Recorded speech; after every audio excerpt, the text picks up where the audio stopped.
गांव के लड़के ने बनाया मिट्टी से साबुन। साबुन ऐसा कि देश विदेश के लोग इसे लेने के लिए हुए मजबूर। मुल्तानी मिट्टी में तरह तरह की औषधि और जड़ी बूटी मिला के घर में ही बना डाला साबुन। तो चलिए आपको दिखाते हैं ये साबुन कैसे तैयार करा जाता है और साथ ही जान के बाजारों में मिलने वाले आम साबुन और इस मुल्तानी मिट्टी से बने साबुन में फर्क क्या है। तो वीडियो को अंत तक देखना मत भूलिएगा। चलिए वीडियो शुरू करते हैं। तो साबुन बनाने के सबसे पहले यहाँ पे भट्टी लगाई गई है, इसके ऊपर रखी गई है कढ़ाई। कढ़ाई के अंदर डाला जाएगा शुद्ध नारियल का तेल। तो यहाँ पे ढेर सारा नारियल का तेल लिया गया जिसको एक बड़े से मग्गे की सहायता से इस कढ़ाई के अंदर छान छान के डाला जाएगा। सारे तेल को छानने के बाद बारी आती है अरंडी के तेल की। तो यहाँ पे ढेर सारा अरंडी का तेल को भी छान के इस बड़ी सी कढ़ाई के अंदर डाला जा रहा है। अब जैसे ही दोनों तेल पकना शुरू हो जाएंगे इसमें डाला जाएगा जड़ी बूटियों का अर्क। इस अर्क को पहले से ही तैयार करके रखा जाता है तो इसे भी छान के डाल दिया गया तेल के अंदर। अब जैसे ही तेल के साथ साथ ये अर्क पकना शुरू हो जाएगा इसमें डाले जाएंगे कुछ और चीजें, मतलब कुछ और जड़ी बूटियां। तो यहाँ पे आप देख सकते हैं इस अर्क को डाल देगा। अब सबसे पहले बारी आती है लेमन ग्रास ऑयल की। तो यहाँ पे ढेर सारा लेमन ग्रास ऑयल भी डाल चुका है। उसके बाद बारी आती है कुछ और जड़ी बूटी की। तो एक एक करके सारी की सारी जड़ी बूटी इसमें डाल दी जाएंगी।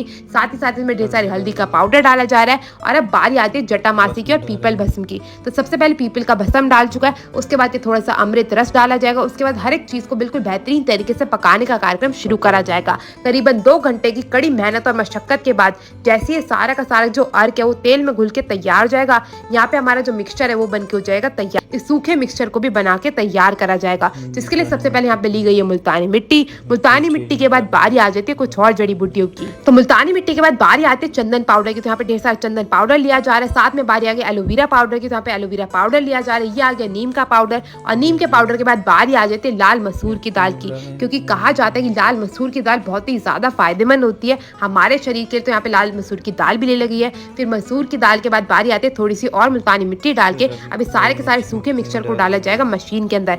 इसी के साथ जाएगा जो नारियल के तेल और जड़ी बूटियों का अर्क बना के तैयार करा गया था ना, उसको भी मशीन के अंदर डाल दिया जाएगा और दोनों चीजों को मशीन को बंद करके चलाया जाएगा करीबन 10 मिनट तक।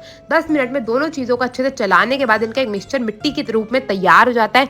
और जैसे ही मिक्सचर बिल्कुल अच्छे से बन के तैयार हो जाएगा इसको एक बोरे के ऊपर निकाल के रख लिया जाएगा। इस मिक्सचर को अच्छे से मिलाया जाएगा ताकि इसमें जितनी भी गांठें वो अच्छे से खुल सके। यहाँ पे आप देख सकते हैं दोनों भैया लगे हुए इसको अच्छे से मिलाने में। और जैसे ही मिक्सचर अच्छे से मिल के तैयार हो जाएगा बारी आती है साबुन बनाने की। तो साबुन बनाने के लिए इस मिक्सचर को डाला जाएगा दूसरी मशीन के अंदर। अब इस मशीन का काम होता है इसकी लंबी लंबी साबुन बना के तैयार करने का। मैं आपको बता दूं ये आयुर्वेदिक साबुन है तो इसमें कोई भी झाग आपको नहीं मिलेगा, मगर इसके इतने सारे गुण आपको मिलेंगे कि जिससे देख के आप हैरान रह जाएंगे। तो यहाँ पे सबसे पहले बड़ी बड़ी साबुन यहाँ पे निकाल के तैयार करी जाएगी और उसके बाद इनकी छोटी छोटी साबुनें बनाई जाएंगी। हमारी साबुन बन के तैयार हो चुकी है। अब इन्हें लाया जाएगा अंदर की ओर जहाँ पे इनकी कटाई का कार्यक्रम शुरू करा जाएगा। तो इन्हें सबसे पहले ठंडा होने के लिए कह लो सूखने के लिए छोड़ दिया जाता है। और जैसी साबुन सूख के तैयार हो जाती है एक बड़ी सी आरी जैसी मशीन की सहायता से इसके छोटे छोटे टुकड़े करके इन्हें तैयार कर लिया जाता है।